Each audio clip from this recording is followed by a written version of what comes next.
aramızda nihayet xatarlik bir xato tushuncha tarqalgan. U bo'lsa-mu, Ramazonda barliq gunohlar avtomatik holda kechiriladi degan qarash. Bu qarashga siz qanday qaraysiz? Qiyin kunlarda do'stingizdan qarz oldingiz, ammo uni qaytarmadingiz. Aldamchilik qilib birovning pulini elib oldingiz. Bular o'ylab baqing. Bir insonni urdingizmi? Uning sha'niga dog' tushirdingizmi? Numusini to'kdingizmi? Kasbiga ticaretiga ziyon soldingizmi? Hatto o'ylamagan yerdan ziyonga uchratdingizmi? Bilib qo'yingki, jannatlarga ichinib, do'zax mahkam taqilib, yetib keldi bizlarga xush muborak Ramazon.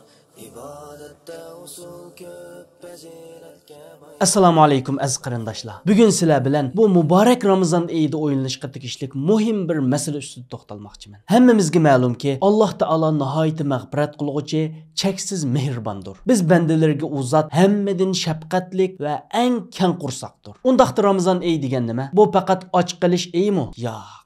Bu ay Allah Taala biz insanlarga soğuk kılgan rahmet, mağfiret eyidir. Bu mübarek ayda Allah Taala bendelerinin günahlarını keçirişini vədi kılgan. Bırak aziz qarindişim, aramızda nihayet xatarlik bir xata tushuncha tarqalgan. U bolsa-mu, Ramazonda barliq günahlar, hatta başka insanların haq huquqlarga münasibetlik günahlarını avtomatik holda kechiriladi degan qarash. Bu qarashga siz qanday qaraysiz? Haqiqatanmi ro'za tutsangizlar, hamma gunohlaringiz o'chirilib, xuddi qordek ap-aq bo'lib qalamdı. Allah Taala Qur'oni Karimda "İnnallaha la yaghfiru an yushraka bihi ve yaghfiru ma duna zalika limen yasha." Haqiqatan Allah o'ziga shirk keltirish gunohini kechirmaydi. Ammo xolgan odamning uningdan boshqa gunohlarini kechiradi degan. Demak, Allohga shirk keltirish eng cho'ng va eng og'ir kechirgusiz jinoyatdir. Allah Taala shirk keltirishdan boshqa gunohlarning kechirilish imkoniyatini tilga olgan. Ammo bu kechirim qanday bo'ladi? Avtomatik kechirilib ketamdi. Ya qarindoshlar, Payg'ambarimiz Muhammad sallallohu alayhi va sallam bu masalani bizga nihoyat ochiq bayon qilgan. Kimiki bir kishining yuz obro'yi yoki boshqa narsasiga zulm qilgan bo'lsa, dinar va dirham bo'lmaydigan kunga, ya'ni qiyomat kuniga qoldirmay, bugun yani şu dünyada razı qılıversin. Şu kunda agar uning yaxshi amali bo'lsa, zulm qilinguchiga uningdan zulmiga yarasha elib beriladi. Agar uning yaxshi amallari bo'lmasa, zulm qilinguchining yomonliklaridan elinib, zulm qilguchining ustiga yuklanadi degan. Tasavvur qilib baqing. Ramazon keldi deb ro'za tutdingiz, tarovih namozi o'qidingiz, hatto kechalari tahajjud namozini o'qidingiz. Ammo boshqalarning haqqini yavolgan bo'lsangiz, boshqalarga zulm qilgan bo'lsangiz, ota-onangizga oqiy bo'lgan bo'lsangiz, bularning hisobi yanala sizning gadiningizda qoladi. İmam G'azali rahimahulloh bu masalani texmi cho'nqur tushundirgan. İnsanning gunohlari ikki turlik bo'ladi. Birinchisi Alloh taolo bilan bo'lgan munosabatdagi gunohlar, yana biri bandalar bilan bo'lgan munosabatdagi gunohlar. Alloh taolo bilan bo'lgan munosabatdagi gunohlar tavba istig'for bilan kechiriladi. Ammo bandalarning haqlari faqat ado qilish yoki kechirim so'rash bilan kechiriladi. Bu so'zlarning ma'nosini tushunyapsiz.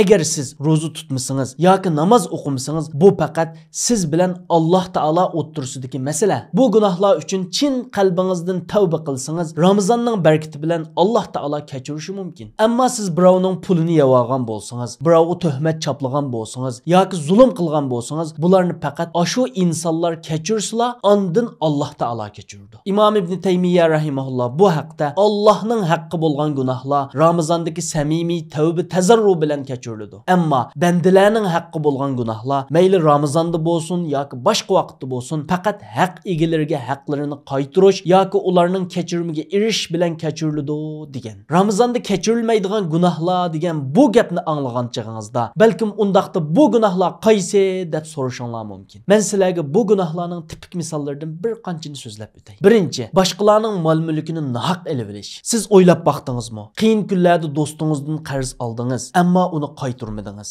Bir narsani omonat oldingiz, qaytarishga ahamiyat bermadingiz. Aldamchilik qilib birovning pulini elib oldingiz. Bular ro'z bilan yuyilmaydi. Ikkinchi, miros taqsimotida adil bo'lmaslik. Aziz qarindishim, ota-onangiz vafot bo'lganda, ularning mirosi shariat belgilagan bo'yicha taqsim qildingizmi? O'zingizga ko'proq oldingizmi? Singlingizning, hadingizning yoki onangizning haqqini kamaytdingizmi? Bilib qo'yingki, Ramazonda qancha ro'za tutib ketsangizmi, bu haqlarni o'z egalariga qaytarmoqcha gunohingiz kechirilmaydi. Uchinchidan, qarzni ado qilmaslik. O'zingizdan so'rab baqing. Birovdan pul elib qaytarishga qudratingiz yetib turib, hozirgacha qaytarmadingizmi? Bahonalar tepib qarzni qaytarishni kechiktirdingizmi? ro'zangizmi? Bilib qo'yingki, sizning ro'zangiz Rabbingizning haqqini ado qilish.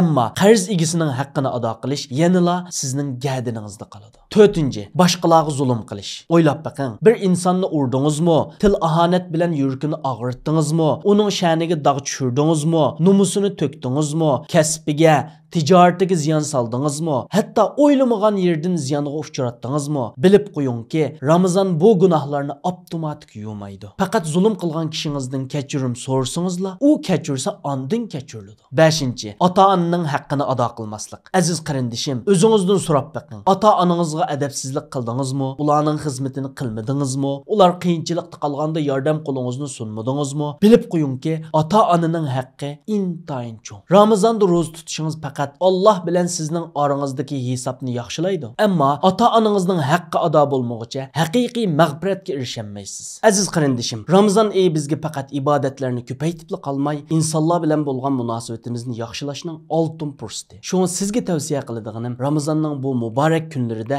ibodatlarimizni ko'paytish bilan birga boshqalarning haq-huquqlarini vaqtida ado qilaylik. Kimga zulm qilgan bo'lsak, kechirim so'raylik. Olgan qarzlarimizni to'lashga oldiraylik. Kim bilan adovatlashib qolgan bo'lsak, bugun darhol odam avataylik. Xulos qilib aytganda, Ramazonning barakatidan to'liq foydalanish uchun ham Alloh taoloning haqqini, ham bandalarning haqqini ado qilganda, ondan haqiqiy ma'nodagi mag'firatga erishalaymiz. Bu muborak kunlarda Alloh taolo hammamizning duolarimizni ijobat qilgay, gunohlarimizni kechirgay, barliq ibodatlarimizni qabul qilgay.